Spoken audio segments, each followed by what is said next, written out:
Sa nakaraang kwento natin ay sinipa ni Eugene si Suyen sa mukha at ginamit na ni Kim Suyen ang kanyang pangalawan healing bean, at sa pagpapatuloy ng kwento. Habang nakahiga si Kim Suyen, isang notification mula sa quest window ang lumitaw, ginamit na niya ang healing bean. Isang batang lalaki ang lumapit at inabot ang telepono kay Sik Kang, sabay sabing may tawag ito. Sagot naman ni Sik Kang, alam niya na telepono niya iyon. Pero nilinaw ng bata na may tumatawag nga. Kinuha ni Sik Kang ang tawag, at si Eugene ang nasa kabilang linya, ipinatapat ang telepono kay Suyen. Sinabi ni Kim Suyen na kaya pa niya, tuloy ang laban. Pinuri siya ni Sik Kang at sinabing inaasahan na niya yun, lalo't nagawa niyang mapabagsak si Suyen. Pero sa isip ni Suyen, hindi pa tapos ang laban. May natitira pa siyang berserker card. Kapag nawala na ang pakiramdam ng sakit, makakagalaw pa siya, pero iniisip niya kung ano ang maaaring mangyari matapos ang 2 minutong epekto ng berserker. Sa kabilang banda, sinabi ni Sik Kang na nagtagumpay sila kung saan pumalpak ang iba. Inutusan niya ang mga tauhan na kunin si Suyen at dalhin ito sa kanya. Biglang lumapit ang isang batang lalaki at may masamang balitang dala, inaatake na raw ang kanilang headquarters ng East Gangbok High. Nagulat si Sik Kang, at inusisa kung paano nangyari yun. Ipinaliwanag ng bata na alam na niyahan ang plano nilang ambush sa Gangbok Conference, kaya pinadala nito ang elite fighters para umatake sa base habang wala masyadong bantay. Napaisip si Sik Kang sa susunod na hakbang. Ayon kay Bam Sangjiang, malinaw na alam niyahan ang galaw nila, at pinuri nito ang kakayahan ng kalaban. Hinimok ni Sik Kang ang lahat na dahan-dahanin at tanungin kung nakikinig pa si Eugene. Aniya, kailangang tapusin muna nila si Kim Suyen. Muling umatake si Eugene, habang palihim na lumalapit si Heijen mula sa likod. Tinanong ni Sik Kang kung natapos na ba si Kim Suyen, pero walang sagot si Eugene. Sa halip, lumingon ito at nakita si Heijen Gu, na nagsabing parang nawalan siya bigla ng lakas noong nakaraang laban at nais niyang ulitin ito. Narinig ni Sik Kang ang boses ni Heijen Gu at agad inutos na siya muna ang unahin at durugin. Dumating si Bam Sangjiang mula sa likuran at muling ipinaalala ang pag-atake sa headquarters. Kailangang bumalik ni Eugene upang depensahan ang kanilang base laban sa East Gangbok High. Nag-alinlangan si Sik Kang, nasa kanila na ang pagkakataong durugin si Suyen ngayon. Pero ayon kay Bam Sangjiang, wala na silang ibang pagpipilian. Hindi naman daw nila kailangang mag-alala kay Suyen, dahil kahit wala ito noon, nakaya na naman nila. Kaya kung tutulong man ito sa susunod, madali na nila itong mapapatamba. Pinatay niya ang sigarilyo at sinabing hayaan muna nilang makawala ang West Gangbok. Samantala, nakaupo si Haro sa kanyang kwarto, hawak-hawak ang kanyang pana at punong-puno ng pagkadismaya. Wala siyang nagawa sa laban at pakiramdam niya ay walang silbi. Matapos siyang bugbugin ni Eugene, mas lalo niyang naramdaman ang pangangailangang lumakas. Galit at puot ang gumapang sa kanya, gusto niyang maging mas malakas. Sa puntong yun, nagbigay ng update ang quest window, hindi pa natatapos ang side quest na talunin si Eugene, na may gantimpalang isang gold card. Ngunit agad din itong sinundan ng panibagong notification, bigong tapusin ang side quest. Habang nakahiga sa kama, binalika ni Suyen ang nangyari. Kung yun daw ay isang main quest, siguradong malaking kapahamakan ang aabutin niya. Hindi niya inaasahang magiging ganoon kalakas si Eugene, akala niya kaya na niyang talunin ang sinuman, pero pinatunayan ng kalaban na malayo pa siya sa inaasam niyang lakas. Kung hindi dumating ang East Gangbok High, siguradong tapos na siya. Napaisip siya kung kailangan pa ba niyang pumunta sa North Gangbok para muling magsanay. Iniisip din niyang baka kailangan na naman niyang magbalot ng supot sa ulo at maghanap ng laban mag-isa. Habang nagpapakabigat sa isip ang mga tanong, isang panibagong notification mula sa quest window ang lumitaw, isang level up quest ang nalikha. Tumigil sandali si Suyen at binasa ang detalye. Napagtanto niyang ang pagpapalakas sa sarili ay hindi sapat. Ayon sa quest window, kailangan niyang i-awaken ang mga miyembro ng crew na may potensyal na A-rank pataas, kabilang sina Kuza at Haro. Kapag nagtagumpay siya, makakatanggap siya ng 2 superior level up cards para sa lakas at stamina, at 2 superior random attack cards. Alam niyang ito ay isang awaken ng quest, panahon na raw upang gisingin ang lakas ng kanyang mga kasama. Kinumpirma ng quest window ang pagsisimula ng level up quest.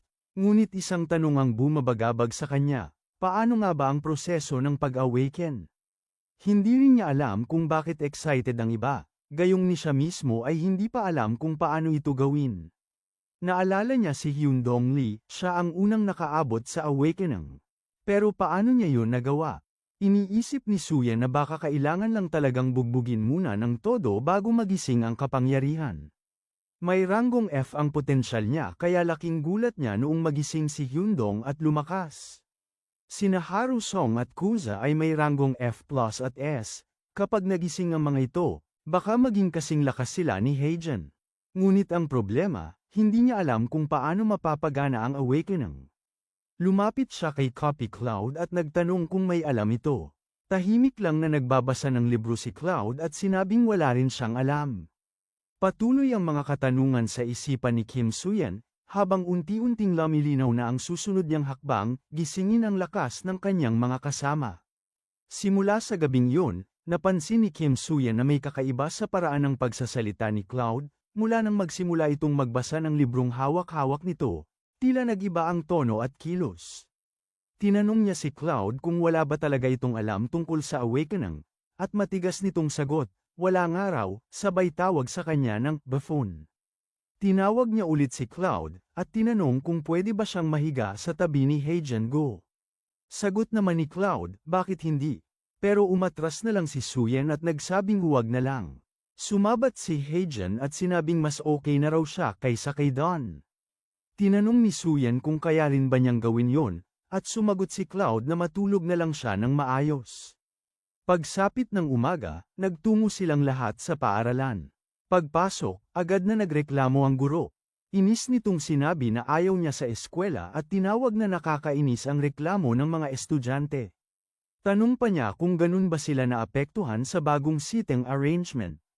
Matagal na raw mula nang huling inayos ang upuan, kaya nais lang niyang malaman kung maayos pa rin ba ang samahan ng lahat. Sumagot naman ang klase ng okay. Napansin ni Kim Suyen na napaka-random ng pagkakataon na sa dami ng pwedeng katabi, sila pa ni Cha Erin ang magkatabi. Tinanong siya ni Suyen kung galit pa rin ba si ito sa kanya, at kung iniinis ba siya ng katabi niya ito. Sa kabilang panig ng silid, iniisip naman ni Cha Erin Bik kung ano ang dapat niyang gawin. Naalala niyang sinabi ng kaibigan niya na tama siya, totoo ngang may gusto siya kay Suyen. Napatawa siya at inisip, seryoso na nga ito. Gusto talaga niya si Suyen. Habang pinagmamasdan si Suyen, napansin ni Cha Erin na parang umiiyak ito. Nagtataka siya kung galit na galit ba ito sa kanya bilang seatmate. Simula nang mapagtanto niya ang tunay niyang nararamdaman, hindi na siya makatingin ng direkta kay Suyen. Naiinis siya, bakit sa dinami-rami ng pwedeng makakatabi siya pa? Ano na raw ba ang gagawin niya ngayon? Sa mesa, isang estudyante ang umupo sa tabi niya at itinuro ang pulso niya. Sabay sabing mukhang may kagat ito ng insekto. Nagulat siya at nagtanong kung bakit siya nito biglang hinawakan. Ipinaliwanag ng binata na mukhang kagat ngayon at alam niyang mas makakagan sa Katie kung pipindutin gamit ang kuko. Tinanong niya kung gusto niyang ipakita niya ito. Nang tumanggi si Cha Erin, ginawa pa rin ito ang marka ng krus sa kagat, sabay sabing ayan, perpekto na. Dagdag pa niya, akala niya hindi niya gusto pero baka nahihiya lang ito. Agad na nagalit si Cha Erin at sinabing tigilan na siya. Nagtataka siya kung bakit hindi niya ito matanggihan. Ngumiti ang binata at sinabing wala na siyang mararamdamang Katie ngayon, sabay tawa. Napahiya si Cha Erin at namula, pero sa dulo'y nagpasalamat rin, hindi niya talaga ito kayang tanggihan. Samantala, nagsimula na ang pagpupulong. Ipinahayag ni Jok Jang ang opisyal na pagsisimula ng meeting, at sinabayan ito ng komento ni Hyundong Lee na mas maganda na ito kaysa sa suot na ribbon ni Haro. Tinakat pa niya si Haro habang binabanggit ni Kim Suyen na sinabi ni Haro mismo na nakakaabala sa laban ang ribbon. Nainip si Jok Jang at tinanong kung gusto ba nilang simulan na ang meeting, na sinang-ayunan naman ni Suyen. Inilahad ni Jok Jang ang sitwasyon, hinati ni Sik Kang ang kanyang puwersa sa dalawa. Ang kanlurang rehiyon ng South Gangbuk ay iniwan kay Bamsangjang, habang nananatili si Sekang sa silangang bahagi upang bantayan ang galaw ng East Gangbuk. Ipinunto niya na magandang pagkakataon nito para umatake sa South Gangbuk, pero delikado, lalo na't si Bamsangjang ay nasa kanluran at maaaring umatake mula roon. May nais sanang sabihin si Suyen, ngunit inunahan siya ni Jokjang, kailangang unahin si Bamsangjang bago si Sekang. Pumagitna si Suyen at sinabing hintayin muna. Inamin niyang hindi may iwasang makalaban si Yujana, lalo na't nakita na niya kung gaano kalakas ito. Dumating si Daehyun Kim, ang kapatid ni Suyen. Galit na galit itong sinugod siya at sinabon sa harap ng lahat. Nagulat si Suyen at sinabing napakaliit na bagay lang naman ang dahilan, sabay utos na magpakalalaki ito. Ipinagdiinan ni Daehyun na ninakawan siya ng sariling kapatid. Kinutya pa siya dahil mukhang siya pa raw ang masama kahit siya ang nabiktima. Tanong ni Jeopjang kung sino ang magandang babae, at ipinaliwanag ni Kuza na si Daehyun Kim yun, ang nakababatang kapatid ni Suyen. Walang kabog-abog na hinawakan siya ni Suyen sa balikat at itinulak palabas ng silid. Biglang nagdeklara si Jokjang na dumating na ang tunay na bida ng kanyang puso, ngunit pinagsabihan siya ni Daehyun Kim na sino raw ang nagsabi noon. Nagsorry ito, pero pinaalis na siya ni Suyen. Bumaling si Daehyun kay Haro at pinuri ang ganda nito. Napansin din niya ang isa pang babae at muling sinabi kay Suyen na ibalik ang perang kinuha nito. Banta pa niya, alam niya kung saan ito nakatira. Sumang-ayon naman si Suyen na ibabalik niya ang pera at sinabing napakabata naman ng kapatid niya. Lumapit si Hyundong Lee at tinawag si Suyen. May isang taong gusto raw siyang makausap. Nagtaka si Suyen kung sino yon. Sagot ni Hyundong, hindi niya rin alam, kaya nga sinabi niyang, somebody. Napa-oo si Suyen, may punto naman. Ngunit sa loob-loob niya, sino kaya ito? Lumipat ang eksena sa teritoryo ng South Gangbuk kung saan nagkita sina Kim Suyen at ang grupo ni Hanggi Jan Choi at Danggu Park. Kumpirmado na sila nga ang nagpadala ng paanyaya, nagnanais silang sumapi sa West Gangbuk High. Ipinaliwanag ni Yongguli na mahirap paniwalaan ito, kaya inusisa ni Suyen kung bakit nila gustong sumali sa panig nila. Sa paliwanag ni Hyundong Lee Guli, isa sa mga dahilan ay ang lumalalang kalagayan ng South Gangbuk, pero higit pa roon, ang pangunahing dahilan ay ang tinatawag na DUS. Sa ilalim ng pamumuno ni Sekang, ang mga high school sa sakop ng South Gangbuk ay pinapatawan ng mataas na buwanang bayad. Hindi na raw nila kayang tiisin ang ganitong sistema, kaya gusto nilang kumalas. Tinanong ni Suyen kung hindi ba nangongolekta ng DUS ang West Gangbuk. Kumpirmado namang hindi, bagamat sa simula ay sinubukan ni Hyundong, agad niya rin itong itinigil. Hindi raw nila kayang tanggapin ang tiranya ni Sekang at ayaw rin nilang makipag-alyansa kay Yahan. Nagpumilit ang grupo ni Jan Choi na makasali sa West Gangbuk, at pumayag naman si Suyen. Wala naman daw siyang rason para tanggihan ang libreng teritoryo. Nang mag-abot ng kamay si Suyen, napansin niyang malamig ito kaya inalok niya itong painitan, sabay pasasalamat. Ngunit bago niya pa matapos ang sasabihin, bigla siyang inatake mula sa likod, isang pagtatangka ng pagtataksil. Agad namang sumugod si Haro at sinipa ang umatake, sinabing binalaan na sila ng kanilang advisor tungkol sa mga ganitong pandaraya. Nagtanong si Jiwan Choi kung sino ang advisor, at may hinala na raw ito sa mga plano. Matalino raw talaga ito, ayon sa kanilang obserbasyon. Lumapit si Kuza upang tingnan kung nasaktan ba si Suyen. Agad namang bumawi si Suyen gamit ang teknik na Yet Bapti Jan at Hanol Bopi, pinatumba ang mga kalaban habang sinabing magagaling ang mga ito. Tinanong niya kung si Bamsangjang ba ang may pakana at tinawag itong tuso dahil sa ganitong uri ng bitag. Kasunod nito, dumating ang grupo ng mga lalaki mula sa South Gangbuk at nagsabing natuklasan na ni Suyen ang kanilang plano, pero wala rin siyang laban dahil mas marami sila sa lugar. Nagbigay ng notification ng quest window, isang side quest ang aktibo na ngayon. Ang layunin ay talunin ng mga South Gangbuk thugs.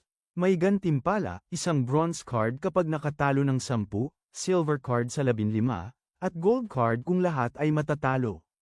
Sinabi ni Suyen na dapat pasalamatan si Bamsangjang dahil sa kanya, makakakuha sila ng maraming karanasan. Kinumpirma ng quest window na nagsimula na ang side quest at naka-activate din ang level up quest. Sa isip ni Suyan, ito na ang araw na gisingin niya ang dalawa, si Harusong at Kuza.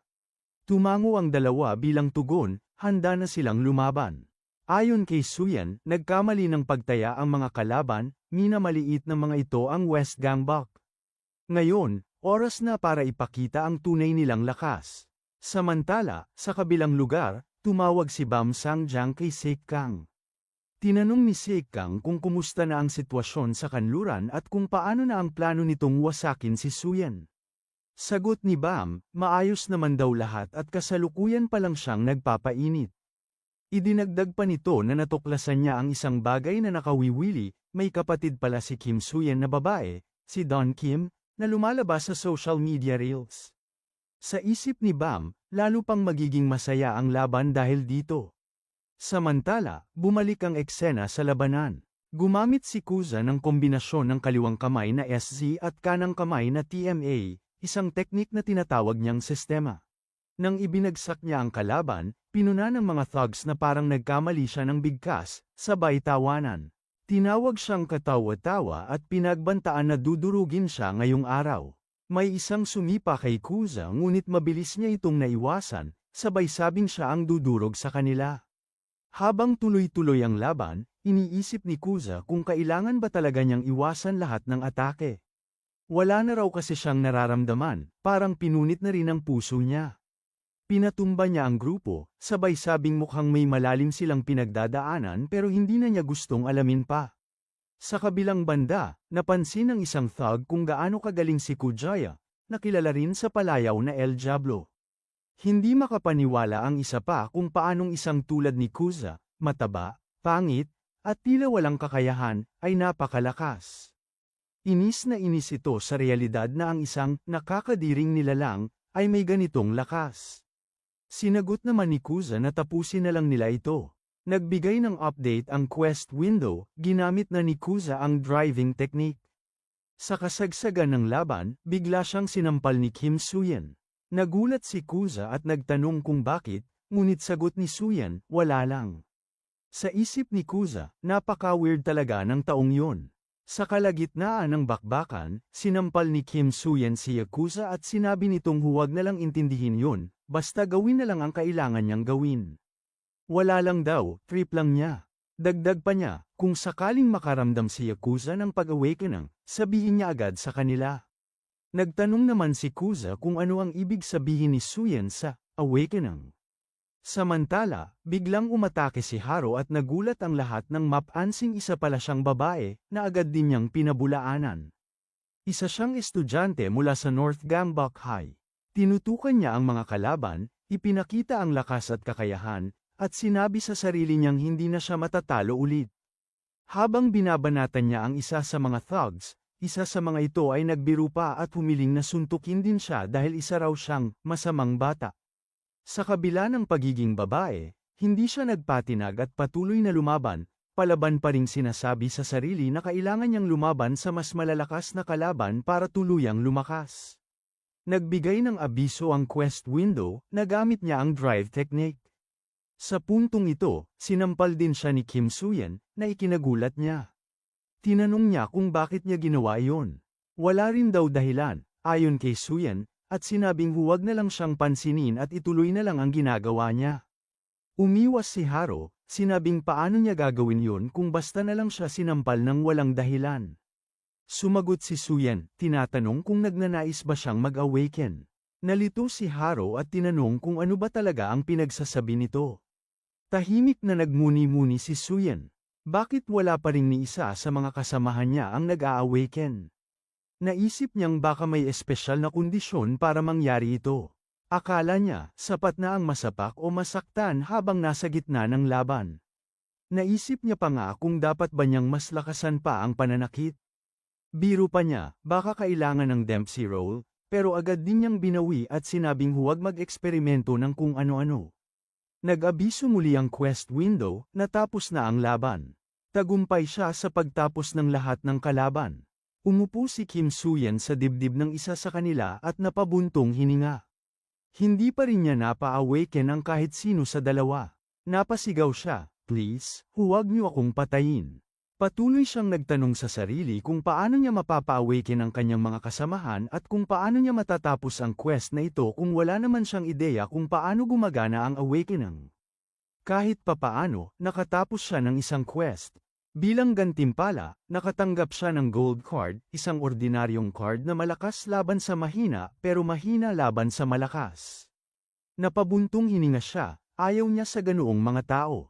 Ayon sa quest window, ang buong detalye ng card ay ihahayag sa ibang pagkakataon. Kinagabihan, nakahiga na si Kim Soo-yeon sa kama. Sa wakas, weekend na. Pakiramdam niya matagal na siyang hindi nakapahinga. Nakakapagod raw ang buong linggo lalo na sa kakaisip kung paano gumagana ang awakening. Nagbaka sakali siyang baka pwedeng magbigay ng clue ang system. Hanggang dito na lang muna mga bossing. Kung gusto mong subaybayan ang kwentong ito, mag-like, comment, at subscribe at i-hit mo na rin ang notification bell para ikaw ang unang makapanood pag may bago tayong upload. Kita-kits sa susunod mga boss.